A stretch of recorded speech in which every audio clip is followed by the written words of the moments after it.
Lo que yo quiero es que les quede la pantalla completa a ustedes, no a ti, por eso.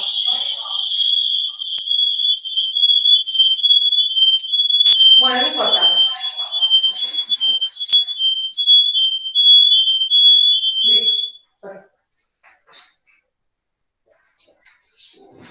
¿Ustedes lo pueden ver, entonces? Sí, sí, se ve bien. Listo.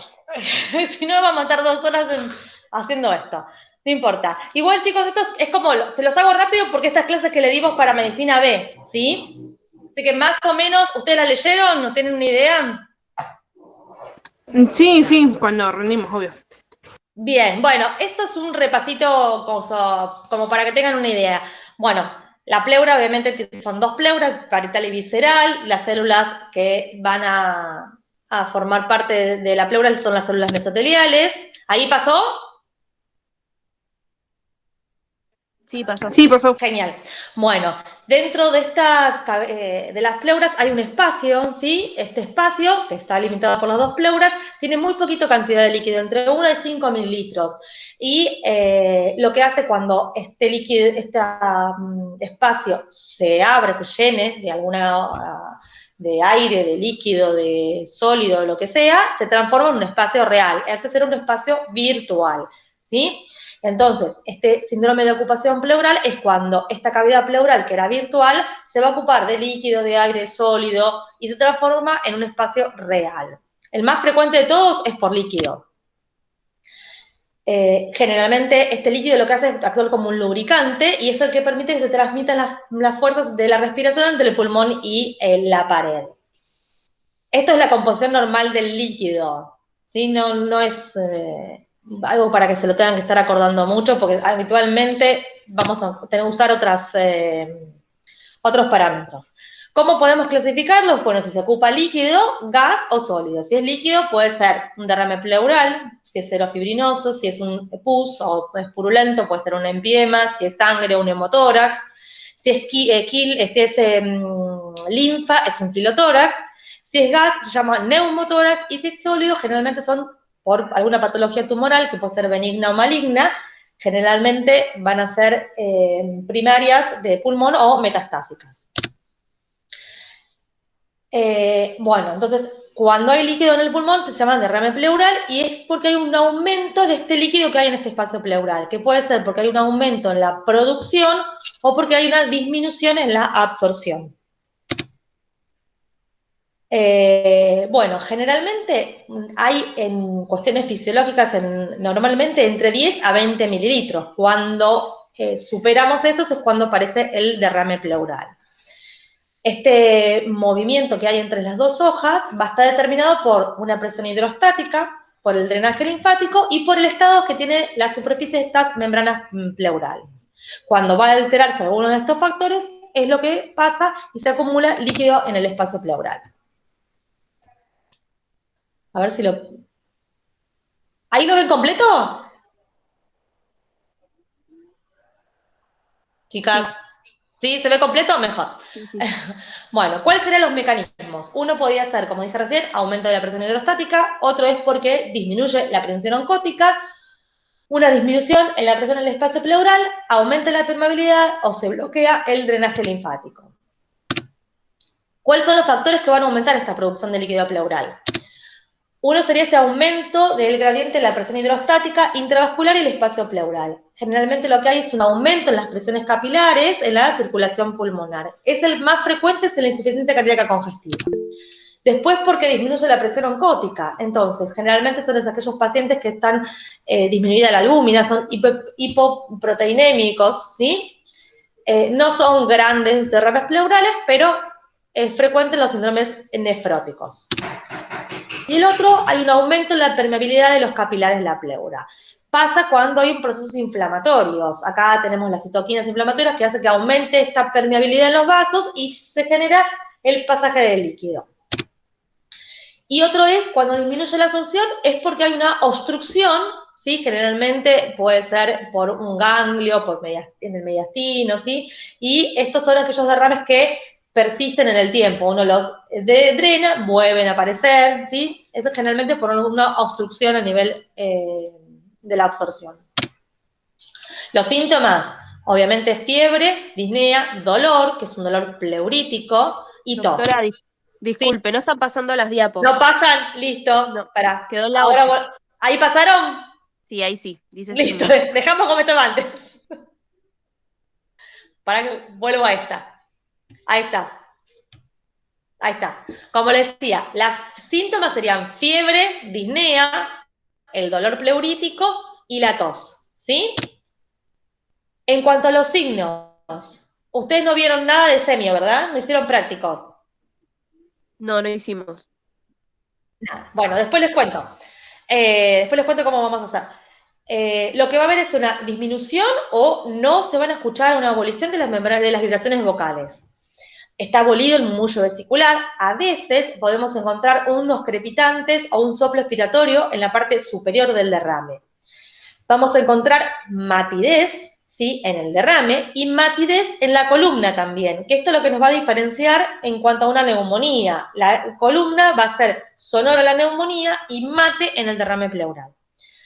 Y cuando estos derrames son muy masivos, lo que se observa es que hay un abombamiento de emitores y se retrae toda la costilla de ese mismo lado. Para hacer diagnóstico vamos a necesitar tanto la clínica, imágenes y la punción que se llama toracocentesis. En la radiografía solamente se va a ver el derrame pleural cuando tiene una cantidad mayor a 300 mililitros, ¿sí? Ahí nos permite ver que ahí se va a opacar el seno costofrénico. Más chiquitos es muy difícil que se vean.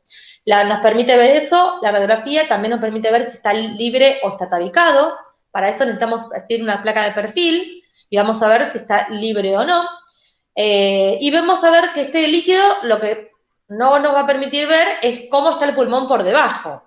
Siempre tenemos que mirar radiografías previas para poder compararlos. Y a veces se ve engrosamiento pleural y mediastinal. En la radiografía de tórax, van a ver acá en esta, hay una opacidad homogénea. Fíjense que es bien homogéneo todo esa parte blanca. ¿Sí? ¿Ustedes tienen imágenes?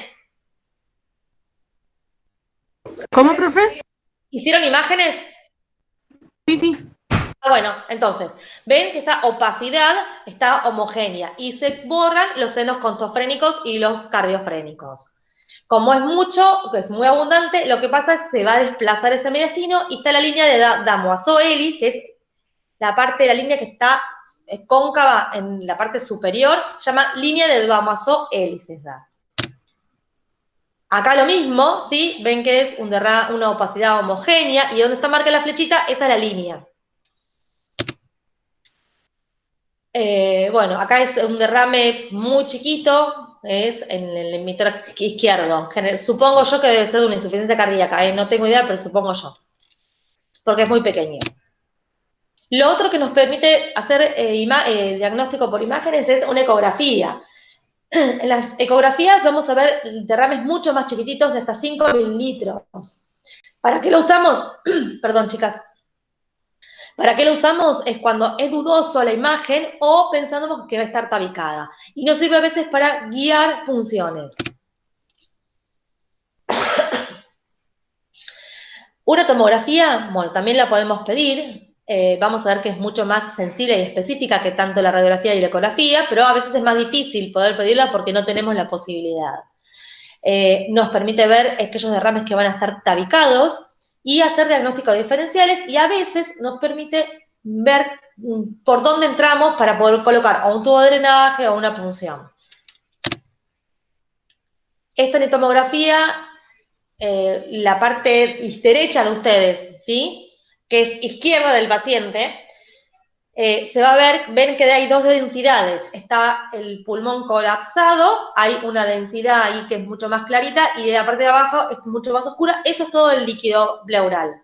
Y aparte tiene el pulmón, está con tractos fibróticos. En este lado es bilateral el derrame y en el lado izquierdo de ustedes van a ver que hay una imagen heterogénea, con una cavidad, con material adentro, ¿sí? puede ser una tuberculosis, puede ser un cáncer también. ¿Y qué hacemos? Tenemos que sacar ese líquido. Entonces, lo que tenemos que hacer es una toracocentesis. Lo que tenemos que colocar es una aguja o un catéter, depende de lo que vaya a tener el paciente, en el espacio pleural. Esto es para hacer diagnóstico y también se puede hacer tratamiento. Lo que tenemos que hacer es sacar alrededor de 1 litro, litro y medio, pero en forma lenta. No tenemos que hacerlo rápido. ¿Cuál sería la indicación de la toracocentesis? Obviamente mejorar al paciente. Está muy disneico, tenemos que hacerlo para mejorar el estado general del paciente o para hacer un diagnóstico. Y se hace también la toracocentesis en aquellos pacientes que no tenemos un diagnóstico o una causa muy conocida o cuando se presenta en forma atípica. ¿Y qué nos permite hacer la toracocentesis? Saber si ese líquido es un trasudado o un exudado. Generalmente se va a hacer, o sea, hay que percutir al paciente y se va a hacer 1 o 2 espacios intercostales por debajo del límite superior del derrame, ¿sí? Cuando uno percute. Y se tiene que introducir la aguja en el borde superior de la costilla inferior, porque así vas a evitar lo que son los vasos intercostales. Se hace sentada habitualmente y cuando el paciente se saca el líquido, cuando el paciente presenta disnea, tos o alguna sensación de opresión, lo que hay que hacer es suspenderlos. Siempre después de una toracocentesis se tiene que hacer una radiografía porque hay que descartar que haya alguna complicación. Y ya tenemos el líquido. ¿Qué hacemos con ese líquido? ¿Sí?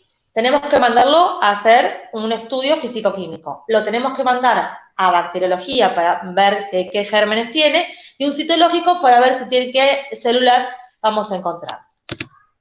En el físico-químico, bueno, ¿cómo lo podemos dividir? En trasudado y en exudado. El trasudado es aquel donde hay alteraciones en las presiones hidrostáticas y las presiones oncóticas. Y en el trasudado, la patología no la vamos a encontrar en la pleura, ¿sí? En el exudado es porque generalmente hay alteraciones de la membrana, de la permeabilidad de la pleura. Sí, hay patología. Entonces, estos son los criterios que vamos a usar nosotros para saber si es un trasudado o un exudado. La relación entre las proteínas de la pleura y del suero tiene que ser menor a 0,5 para trasudado, y la relación entre el LDH de pleura y el LDH del suero menor a 0,6, y la LDH pleural tiene que ser menor a 2/3 de la sérica. Esto, chicas, lamentablemente es de memoria, no queda otra, ¿eh? ¿Cuáles serán los criterios del AI? Que eso nosotros le hacemos la punción y tenemos que pedir el físico-químico, pedimos un recuento de células para ver qué predominio tiene, si tiene neutrófilos, si tiene monocitos, si tiene polimorfonucleares, ¿sí? Y después pedimos una glucemia, vamos a pedir una albúmina, vamos a pedir el LDH, todo lo que nos ocurra de acuerdo a la patología que sospechamos del paciente. Pero sí o sí tenemos que pedir proteínas y LDH para poder sacar los criterios del AI. Entonces, si cumple alguno de estos 3 criterios, ¿sí? Se dice que el derrame es un exudado. La relación, acá tiene que ser mayor a 0,5, la relación de la proteína, la relación de la LDH tiene que ser mayor a 0,6, y la LDH plasmática mayor a los 2/3 de la LDH de la pleura tiene que ser mayor a los 2/3 de la del suero. Causas de derrames trasudados son la insuficiencia cardíaca congestiva, es la más frecuente, cirrosis, síndrome nefróticos, hipoliuminemia, sobrecarga de líquidos, edema pulmón. De exudados generalmente son infecciosos o neoplásicas. La más frecuente entre las infecciosas, las neumonías y la tuberculosis. Después tenemos colagenopatías, las pancreatitis, la perforación esofágica.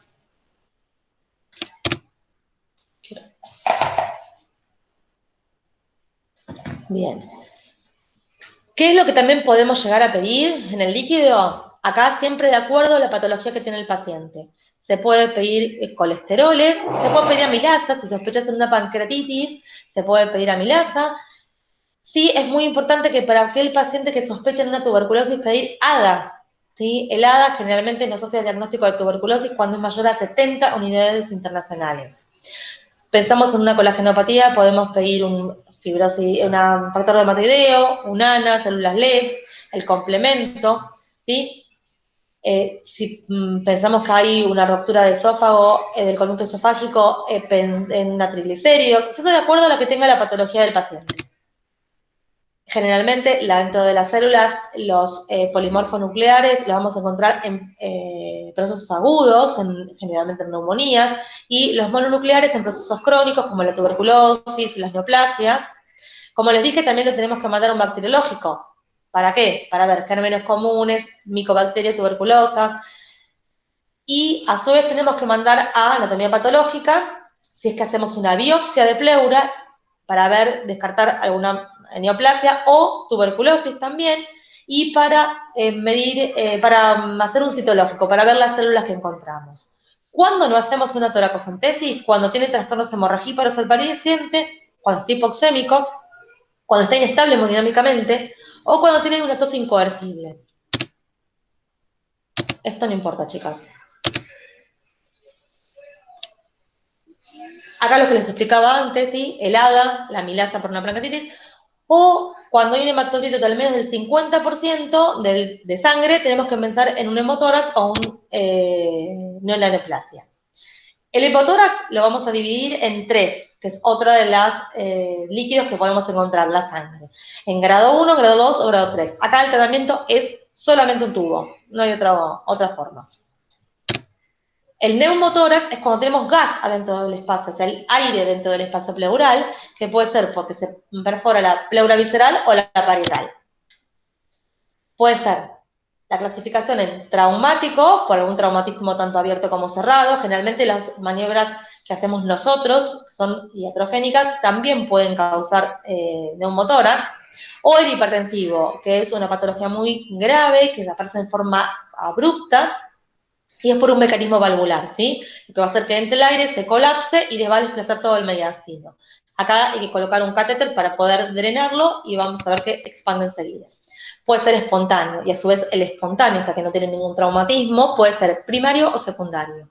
Primario, cuando no hay ninguna patología que se conozca. Generalmente son personas jóvenes, hombres muy delgados, ¿sí? Tabaquistas, y que tienen alguna bulla y se rompe y provoca los neumotórax espontáneos. Y aquellos pacientes que tienen neumotórax secundarios es porque tienen una patología, generalmente son EPOC, también por ruptura de bullas, pero porque tienen una patología previa. Síntomas, fundamentalmente, el dolor y la disnea. Es una disnea que aparece en forma muy abrupta, muy aguda. Tos y sudoración. El paciente generalmente está taquicárdico, taquineico, no se le va a escuchar el murmullo vesicular, está totalmente abolido, ¿sí? No disminución de las vibraciones vocales y está muy sonoro. Hay una hipersonoridad. Ya cuando el compromiso es mayor, vamos a ver que está hipotenso y cianótico. El diagnóstico, clínica e imágenes, no hay otra opción, y con una radiografía se pasa el diagnóstico. No vamos a encontrar trama en la radiografía y está hiper claro, ¿sí? Y vemos esa línea que va a delimitar la pleura visceral. En esta no se ve muy bien. ¿Cómo lo clasificamos? En grado 1, cuando está por fuera de la línea medioclavicular, el grado 2 por la línea medioclavicular y en el grado 3 por dentro de la línea medioclavicular. Si ven en esta radiografía, se ve bien, en lo que dice el hemitórax derecho, se ve bien la imagen del neumotórax y la pleura que lo está limitando. Esta línea más blanca es la pleura, que es la que está limitando el neumotórax.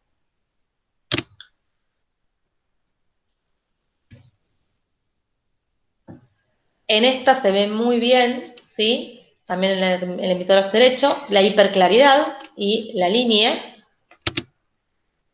En este es en el izquierdo, donde van a ver la línea y también el neumotórax.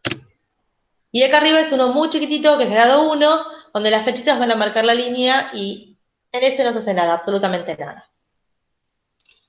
Tanto en el 2 y en el 3 se colocan un tubo, en el grado 1 no, espera que se resuelva solo, que se expanda solo el pulmón. Y muchas veces cuando no se expande el pulmón en el grado 2 o 3, lo que se hace es una aspiración bajo agua, ¿sí? Esto déjalo, es muy... Tu pueblo de pleura se lo dio la doctora Bravo, ¿no?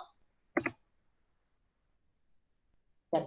Eso no importa, chicas, no es lo más importante lo de las calcificaciones, no importa. Yo quiero que tengan esto, la diferencia que hay entre derrame, neumotórax y tumores. Yo no sé si la clase, me tengo que fijar en una clase, después se las busco. Hay otro cuadrito donde hay la diferencia, creo que en semio, no sé si se las dieron, de de derrame y neumonía, para que vean las diferencias cuáles en cuanto a semiología, ¿sí? Porque muchas veces se confunden y entre la neumonía, un bloque neumónico y un derrame pleural. Entonces, para que vean la diferencia cuál es. Acuérdense siempre que la columna en el derrame es mate, sí o sí. No, no hay sonora. Es lo más grande, lo más importante. ¿Sí? ¿Dudas?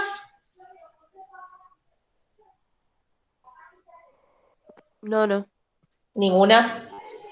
¿Alguna duda de otra cosa?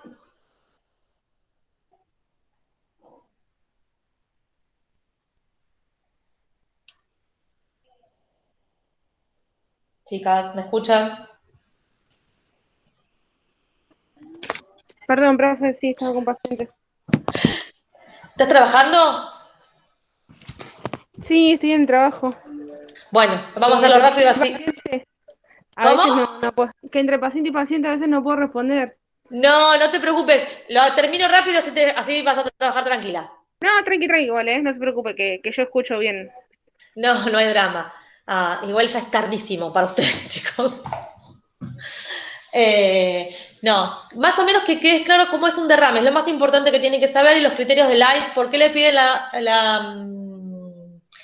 para qué le hacen la toracocentesis, qué le piden una toracocentesis, ¿sí? Más que nada eso, es uno lo que quiere que sepan es eso, ¿sí? Que pidan siempre sospechar una tuberculosis, pedir helada, eso es lo más importante, ¿sí? Y en los neumotórax, que colocar un tubo. Y la clasificación de neumotórax. A ver, esperen que busco la otra clase. Ay, esperen, que tengo que abrir la otra. Esta es más en volante que la otra.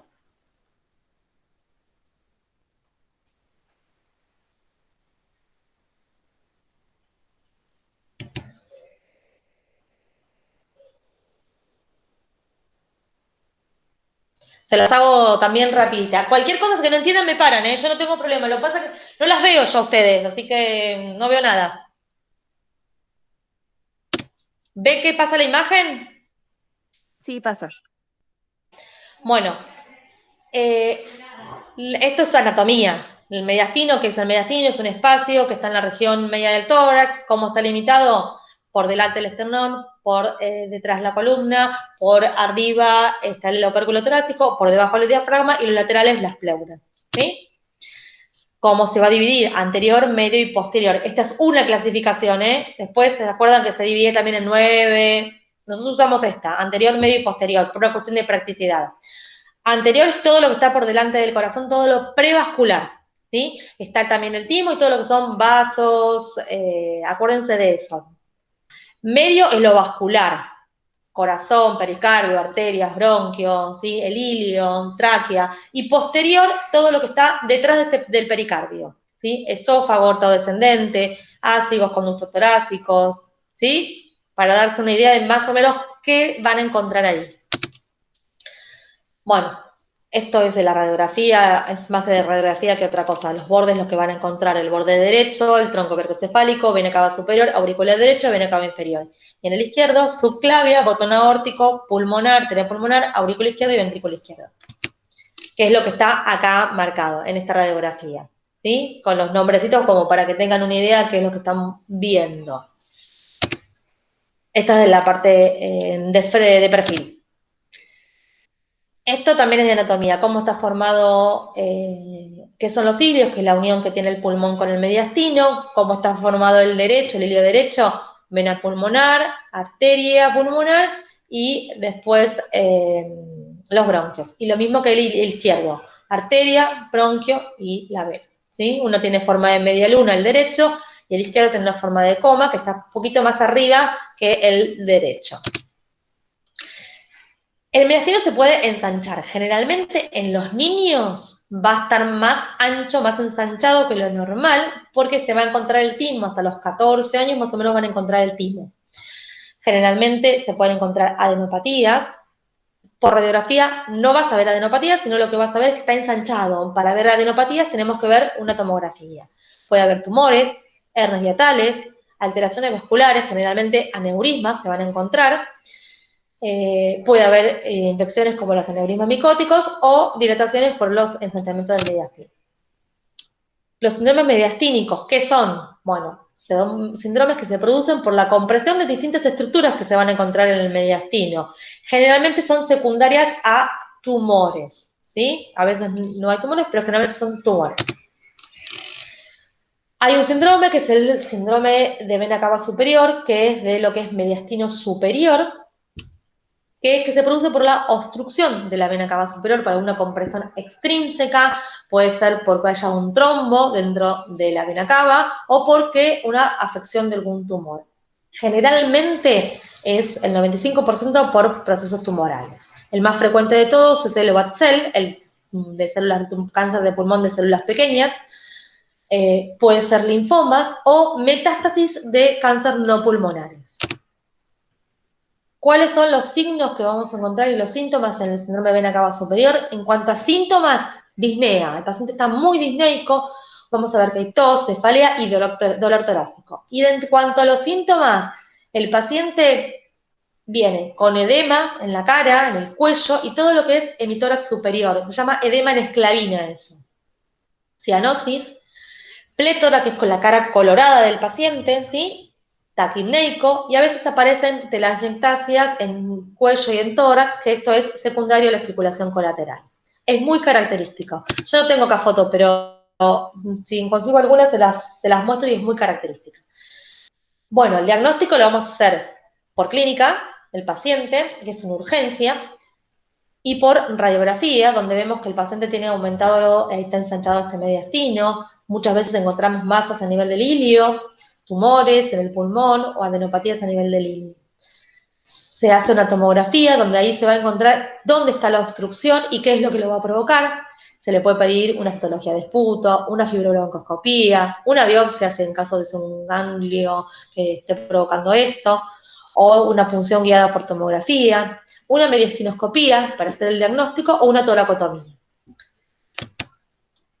Tratamiento de este paciente, ¿sí? Oxígeno, diuréticos y restringir todo lo que sería sal, los corticoides para disminuir todo el componente inflamatorio, y acá es muy importante hacer radioterapia. Generalmente en los tumores de pulmón generalmente se hace radioterapia, que es lo que hace disminuir el tamaño de esa obstrucción y el paciente mejora. Y después, obviamente, quimio en caso de que sea necesario, ¿sí? Pero el tratamiento de una síndrome de vena cava superior es una urgencia, entonces hay que hacerlo rápido. Después tenemos, en el mediastino medio, ¿qué puede pasar? Bueno, si comprime la tráquea, va a haber disnea, tiraje, cianosis, tos. Si comprime bronquios, también hay tirajes, puede estar abolido el murmullo vesicular o está disminuido. Y si la compresión es total, se va a provocar una telectasia.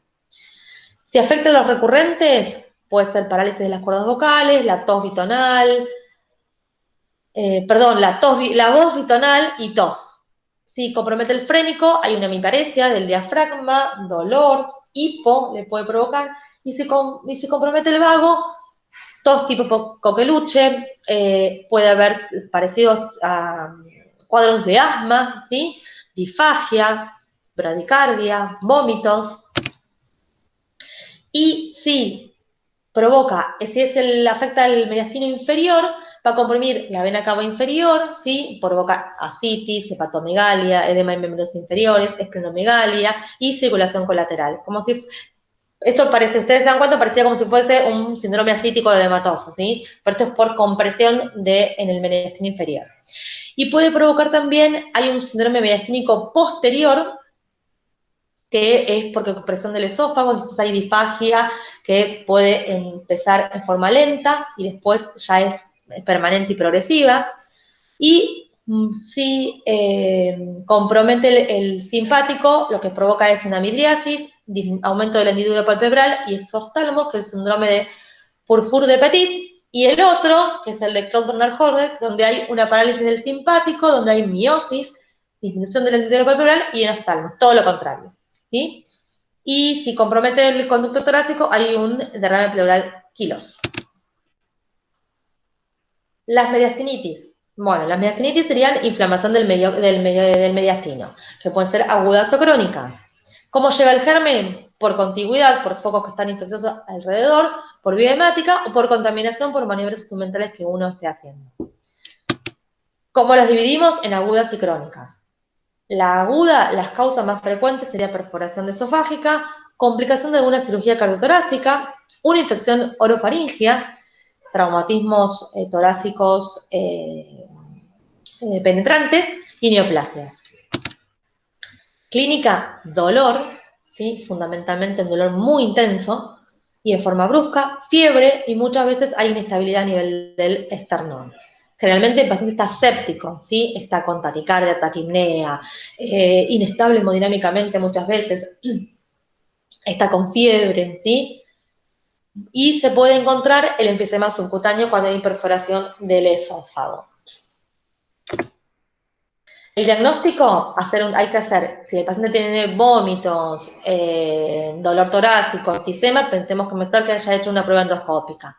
En la radiografía hay un ensanchamiento del mediastino, puede llegar a haber gas o niveles, y se hace una tomografía donde ahí vamos a ver que hay áreas de tejido blando con zonas donde está mucho más líquida la parte del periesofágica, abscesos, gas extraluminal y ahí también en medio del contraste extraluminal, ¿sí? Puede llegar a haber fístulas. Un esofagograma con vario, donde vamos a ver que se ve esa ruptura esofágica. El tratamiento es quirúrgico, la mediastinitis aguda es un tratamiento quirúrgico y médico. Médico, lo que tenemos que hacer es colocar el tratamiento antibiótico lo más rápido posible, con imipenem o cefotaxima más una clindamicina, porque tenemos que cubrir también gram negativos y anaerobios, y drenaje de esta cavidad de este material purulento. Es una urgencia esto, ¿sí? Es grave. El tratamiento se tiene que hacer lo más rápido posible, no tenemos que esperar mucho, porque si esperamos más de 24 horas, más de un día, se asocia con una alta mortalidad y va a depender el pronóstico de cuánto rápido empecemos el tratamiento. Si no lo sospechamos, si no hacemos el tratamiento, esta infección puede progresar y formar abscesos que pueden romperse tanto en esófago, en pulmón, en cavidad pleural y hacen peor el cuadro, tiene una alta mortalidad, generalmente mueren por shock séptico. Tenemos las crónicas, ¿sí? Que es una inflamación crónica del tejido blando del mediastino que pueden provocar fibrosis. Las causas que generalmente son tuberculosis, citoplasmosis, la radioterapia, ¿sí? La sarcoidosis, que son enfermedades granulomatosas. Clínica va a depender de este grado de fibrosis, lo que comprime estas estructuras del mediastino, da generalmente dolor torácico, malestar general, ¿sí? A veces puede provocar un síndrome de vena cava superior también. Si se obstruyen las venas pulmonares, dan signos de hipertensión pulmonar. Puede obstruir el conducto torácico, lo que les dije antes, provocar un kilotórax, ¿sí? Difonía, disfagia, dependiendo si afecta el recurrente o no. El diagnóstico, lo mismo, radiografía, vamos a ver un ensanchamiento del mediastino, se le hace tomografía, que ahí vamos a ver la infiltración de toda esta fibrosis en la grasa mediastínica, hay calcificaciones, y para hacer diagnóstico hay que hacer una biopsia guiada por tomografía o ecografía. El tratamiento es de acuerdo a la causa, a qué germen encontremos, y es quirúrgico, si la complicación. Otra de las patologías que encontramos en mediastino es el neumomediastino, que es una presencia de aire en el espacio mediastínico, generalmente aparece entre los 20 y los 30 años, y este aire proviene del pulmón por maniobras de Valsalva, en el parto, cuando hay drogadicción por cocaína, cuando se inhala cocaína, por crisis asmáticas, ¿sí? Por vómitos intensos, son por maniobras muy bruscas, ¿sí? Donde aumenta mucho la presión. Acá el paciente tiene dolor retroesternal, ¿sí? aumenta con los movimientos respiratorios, se irradia a hombro y a brazos, hay disnea, puede haber enfisema subcutáneo también. El diagnóstico es por radiografía, donde hay una línea radiolúcida que está paralela a lo que es el borde del corazón, o si no, alrededor de la aorta o de la arteria pulmonar. Hay un signo que se llama el signo de la B de Nakleyro, que es ese gas que vamos a encontrar entre la pleura parietal y la porción media del hemidiafragma izquierdo. Se puede hacer tomografía y el tratamiento acá lo que se hace es controles con radiografías y analgesia y reposo. Acá es lo que yo le estaba diciendo, ahí las líneas amarillas son las líneas radiolúcidas que está paralelo al borde izquierdo del corazón, ¿sí? Ese gas que encontramos es alrededor de la aorta torácica y la pulmonar, que es el anillo alrededor de la arteria. La B de Nakleyro es ese aire que vamos a encontrar entre la pleura parietal y la porción media del diafragma, que aparece como si fuese una letra B, que está abajo, y el signo del hemidiafragma continuo, que son las líneas que está en verdecita. Este es el signo del anillo alrededor de la arteria pulmonar. El de Nakleyro es el que está marcado ahí con las flechitas. Pero mira, ahí lo ven, ahí, es ese, no sé si lo ven. Este es el de la pleura, donde vamos a ver la línea blanquita que se ve acá, y la otra que es el borde del corazón. Este es el diafragma continuo, que está acá abajo. Y después lo que tenemos son patologías tumorales, ¿sí? Y generalmente es el menos del 1% encontramos patologías tumorales, pero las más frecuentes van a encontrarse en el mediastino anterior. En el anterior, acuérdense que era el timo, ¿sí? Todo lo que es prevascular, se encuentran los timomas, linfomas, teratomas o patología de tiroides y paratiroides. En el medio hay linfomas, cánceres, aneurismas o hernia. Y en el posterior, todo lo que serían quistes neurogénicos, lesiones de esófago, hernias diafragmáticas también se pueden encontrar. Los síntomas que van a encontrar van a depender de dónde se localice, del tamaño y de qué tipo de tumor tenga, pero generalmente hay síntomas constitucionales, dolor, disnea, tos, disfagia, enfisema subcutáneo, fiebre, ¿sí? Y muchas veces vemos que hay síndromes paraneoplásicos como la miastenia, que se asocia con el timoma, ¿sí? Diagnóstico es lo mismo, siempre radiografía con el tratamiento, tomografía, a veces se puede pedir resonancia para evaluar la invasión mediastínica y la biopsia guiada por tomografía, mediastinoscopía o punción transtraquial para ver qué es ese tumor que encontramos. En el anterior, como les dije recién, en la tiroides se encuentran bocio endotorácico o cáncer de tiroides. Por el timo, timomas o hiperplasias, teratomas o tumores germinales y linfomas. Esto para que sepan, el timoma es más frecuente en los hombres generalmente mayores de 40 años. Está asociado a miastenia gravis, ¿sí? Y los síntomas son de vena cava superior o de disnea. Muchos pacientes vienen con síntomas de miastenia, con tosis palpebral, desgano, decaimiento, y se hace la tomografía y se encuentra que hay una masa a nivel de mediastino anterior y es un timoma. Bueno, diagnóstico ya les dije, punción biopsia, videotoracoscopía o internectomía, tratamiento si es quirúrgico, si es benigno es quirúrgico y si es maligno, quirúrgico y radioterapia. Y metástasis, quimioterapia previa para disminuir el tamaño. Esto es uno de los timomas. El otro es el tumor de células germinales,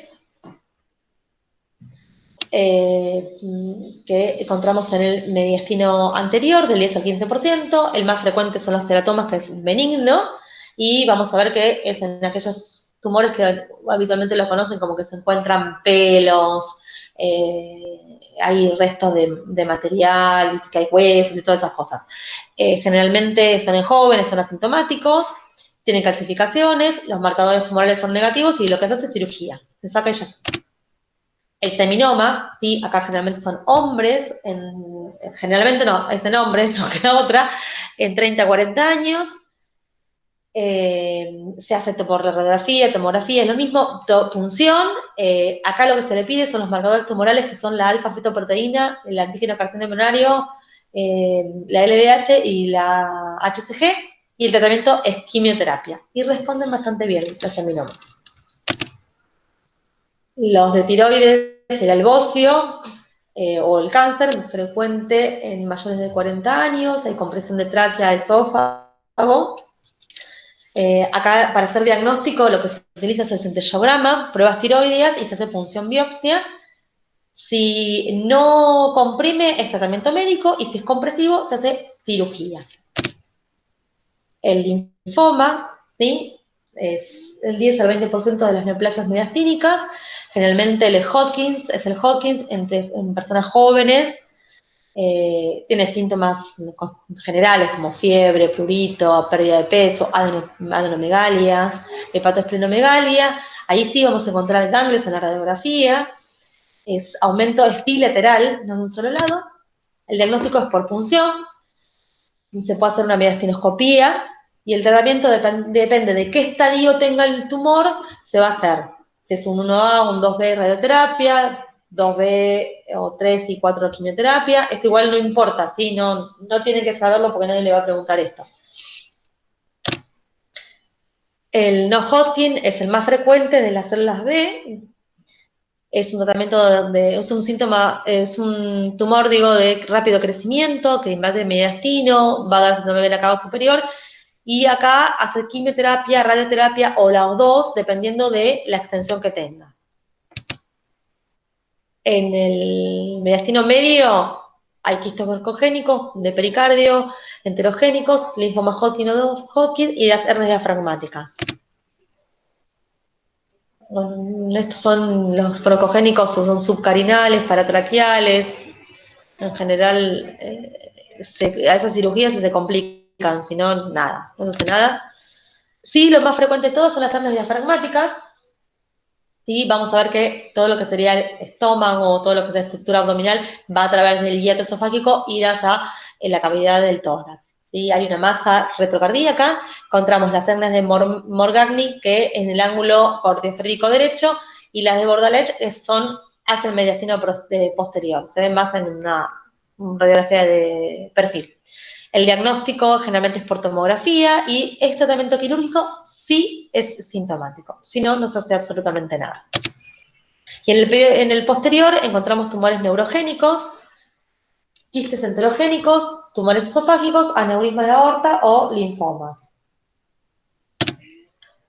Los neurogénicos son del 10 al 20% de las neoplasias mediastínicas y el 90% son posteriores. Encontramos el schwannoma, que es un tumor del nervio periférico, el tumores del ganglio simpático, el ganglioneuroma, y los tumores paraganglionares, los feocromocitomas. Nada, estos chicos no.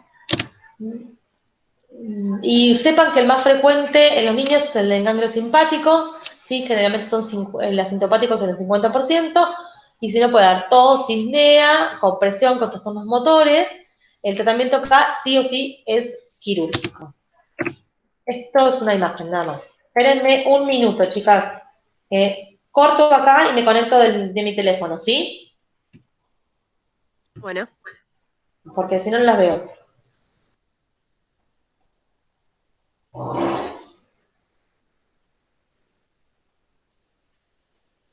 Espérate, corto, me voy acá.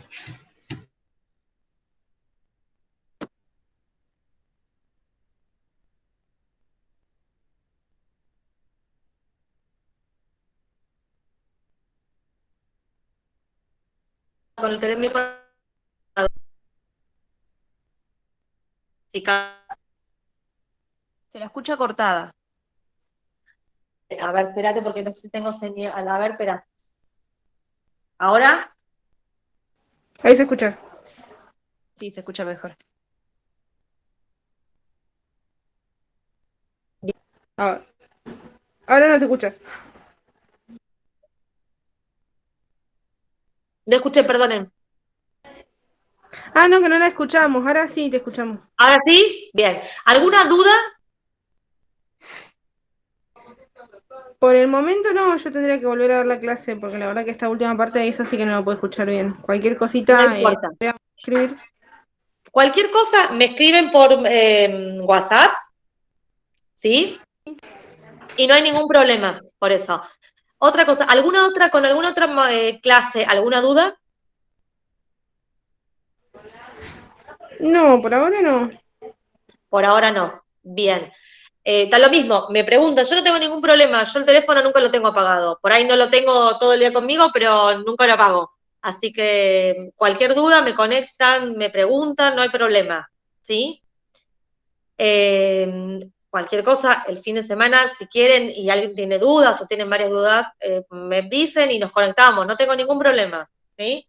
No, pues por ahí es más fácil conectarse que por WhatsApp dar despejar alguna duda. Yo no tengo problema, me puedo conectar. En cuanto a los prácticos, ayer hablé con la secretaria Diana, me dijo que se pueden empezar a hacer, ¿sí? La idea era poder hacerlo los sábados. ¿Ustedes tienen algún problema? No, no, para mí mejor, profe, porque yo trabajo de lunes a viernes, así que viene súper bien. ¿En qué trabajas? Soy técnica de laboratorio.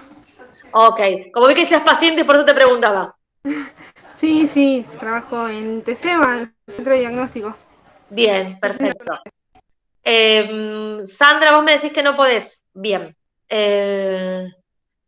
Bueno, déjame ver cómo hacemos, ¿sí? A ver cómo podés. ¿Todos los sábados trabajás? Ok, bien, perfecto. ¿El resto de los sábados puede? Eh, Sí, sábado de por medio yo, Carla. Bien, perfecto. La O idea no es después del mediodía. ¿Cómo? O después del mediodía, sí, yo tengo libre. Bien. A ver, son 8 ustedes, si no me equivoco. Entonces, los 8 no van a poder venir. Entonces, o 6. No, ustedes son 6 6. acá. Ah, 6 solo son. Bien. Esperen, chicas, perdón un segundo. Bueno, ya está. Bueno, mi hijo. Perdonen, pero esto es así. Es complicado. Bueno, déjenme ver. Háganme un favor. ¿Me pueden mandar qué días pueden? ¿Sí? Y si pueden los sábados o no. Entonces, lo podemos dividir, ¿sí? Yo arreglo con los chicos, que vamos a hacer los prácticos, y vemos cómo los podemos hacer. Y hablo con los abogados de la unidad, a ver cómo podemos acomodarlos a los que no pueden venir día de semana, de fin de semana. ¿Delen? ¿Les parece? Perfecto. Sí, sí, por supuesto. Está bien. Perfecto. Pregunto. Perdónenme, chicas, un segundo.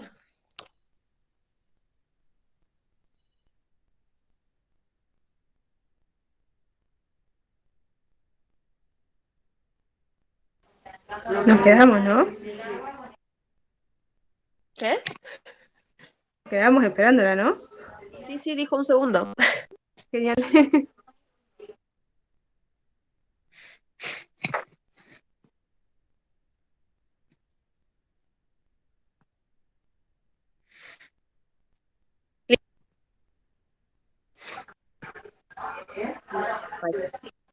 Vamos a hacer así. Yo espero terminar en diciembre todo ya, ¿sí? Porque ustedes la verdad que nunca vieron pacientes, entonces que hay que hacer semiología con ustedes. Sí. Por Sí, favor. Por eso, o sea, hay que empezar de cero. Es lo mismo que van a empezar los chicos ahora de semio, de cero. Empezarían con ellos, digamos, para hacerlo más fácil. Entonces, quizás buscar a la vuelta, en vez de hacerlo, qué sé yo, en unos meses, si está la posibilidad después de extenderlo, ¿sí? Si ustedes quieren ver la posibilidad, independientemente de que termine de si alguien quiere ser guardia también, ver cómo se puede hacer, porque tenemos chicos de la guardia que nos ayudan en esta materia. Entonces, ¿Se corta para o se que me corta a arreglen mí un poco, sola? no sé, no, la profe se está cortando. Se la escucha entrecortada. Es la señal de acá. A ver si me corro. ¿Ahí O por ahí escuchan se apaga mejor? la cámara, se escucha mejor. A ver, espera. ¿Ahí me escuchan mejor? Sí, Bien. Insisto, chicas, voy a hablar con mi jefe, digamos, que es el encargado de la unidad, a ver cómo podemos hacer para organizar los grupos. Eso me enteré ayer a la tarde, de esto, a las 8 de la noche me enteré más o menos, de que se podía empezar a hacer la cursada. Todavía con él hoy no hablé, no lo vi. Lo que voy a hacer es ver cómo organizamos. Yo ayer terminé de organizar los chicos para medicina B, perdón, para medicina A. Entonces, voy a ver, porque ustedes están en la misma situación, digamos. Están como para hacer prácticos. Entonces, buscarle la vuelta a ver cómo podemos hacer, ¿sí? Si les es cómodo a algunos el sábado, será el sábado y después vamos a buscar la vuelta. Quédense tranquilos, decirle a tus compañeros, los que faltan, que van a hacer todos el práctico, no se preocupen, ¿sí? O sea, por mi parte, creo que ninguno de los demás docentes está en la misma, queriendo distinto, es nadie no va a tener aprobada la materia por no hacer el práctico ahora, ¿sí? Eso que quédense tranquilas, tranquilos todos, ¿sí? La idea es que aprendan, que puedan hacer un práctico, que sepan revisar un paciente, porque es muy difícil remontar esto de 2 años atrás. Entonces va a costar mucho tiempo. Entonces lo que vamos a tratar es de buscarle la vuelta y si se tiene que extender, si ustedes pueden, extenderemos un poco más los prácticos, ¿sí? Independientemente de la cursada, ¿me entienden? Sí, totalmente. me Bien, parece muy genial. bien. Si todos estamos dispuestos a hacerlo, está buenísimo, porque de hecho yo los sábados no tengo trabajo, no tengo que venir al hospital, pero la idea es venir para poder ayudarlos a ustedes. Si pudiéramos algunos en la semana, vamos a tratar de que vengan algunos en la semana. Le vamos a buscar la vuelta, quédense tranquilos. La idea nuestra es no perjudicarlos y dentro de los protocolos que tenemos que cumplir, ubicar a la gente que no puede. ¿Sí? Ustedes quédense tranquilas en ese sentido, no hay ninguna animosidad de perjudicar a nadie. Nunca nos caracterizamos por eso, así que no lo vamos a hacer ahora. ¿Sí? Cualquier cosa que necesiten, nos lo hacen saber a mí o a través del grupo o donde sea, no hay ningún problema. Prácticos de medicina B hay, eso seguro. Pero la idea es hacerlo todo junto como para que puedan saber. Alguien creo que hizo ya prácticos, ¿alguno de ustedes hizo prácticos de A? No. No, Nadie de ustedes. Ah, Sandra dice que ella sí. Sandra, ¿dónde lo hiciste?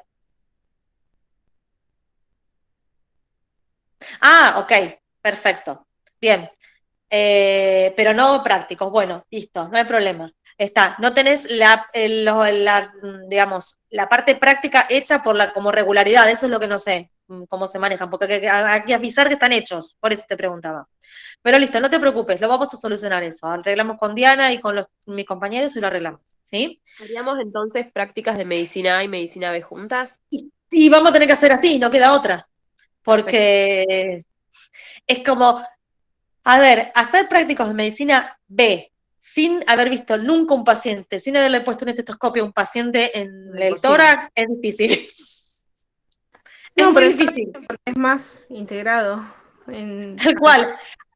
A ver, ustedes no vieron cómo es un paciente, cómo tiene el tórax, cómo la fascia de un paciente, cómo está acostado, no vieron nada de eso. Entonces, es necesario que lo vean para poder entender al paciente. Cómo camina, los reflejos, eso no lo hicieron. Entonces, es necesario hacer todo eso. Lamentablemente, para mí es un error, pero bueno, qué sé yo, la facultad dispuso esto. No mandamos nosotros, ni ustedes tampoco. Así que, pero quédense tranquilas, vamos a hacer todo lo posible para que puedan aprender a hacer semiología. ¿Sí? Muchas Muchas gracias. gracias. Bueno, cualquier cosa me avisan, no hay problema. Yo voy a ver si puedo organizar más o menos cómo hacer las cosas y yo les aviso. ¿Dale? Dale, profe, muchas gracias. Bueno, dale. ¿Sí? Nos vemos entonces, esperen, el martes es feriado para nosotros El martes también. arreglamos con la otra doctora, ay, no me puedo acordar el nombre, perdón. Bravo. Íbamos a tener una Bravo. clase presencial para ver placas. Ya arreglamos con ella. Con la doctora Bravo. Ok, Mira, pero es feriado, por eso te digo. Claro, no, pero ella Porque, dijo que iba a ir y nos ok. esperaba a las 9. Sí, Ah, arreglamos con ella, ok. también dijo que le llevemos dudas, todo. Genial, entonces, ningún problema, ningún problema. Cualquier cosa, si puedo, me hago una escapada. Hablo con ella yo, no se Ah, preocupen. ¿sabes lo que te queríamos pedir? ¿Sí? Si nos puedes pasar en un link o algo las diapos de Neumo, como para seguir ¿No les unidos. pasaron ninguna clase? no, ninguna. No, no, Ah, no, todavía listo, no. ya te las paso. Ya se las Muchas paso. gracias. Se Gracias. las paso al drive de... De interna. Exacto, ahí. Quédense tranquilos Ah, y se las no, para paso. seguir con la llamada. ¿Sí? La clase de rayos, que la que dio el doctor Guillermo, creo que la subió a interna él. Ese estaba en la interna, sí, sí. Listo, no hay problema. Yo le subo y le digo a la doctora Bravo que le suba. Las de la doctora Lemandi no lo sé, no la tengo esa. Pero bueno, le digo que me la pase. No te preocupes, yo intento para dárselas a ustedes. No se preocupen. ¿Sí? Bueno, muchas gracias. Dale. Nos vemos entonces posiblemente el martes. Nos vemos. Hasta luego. Nos vemos. Hasta luego, chicas. Muchas Hasta gracias. luego. Chao, chao.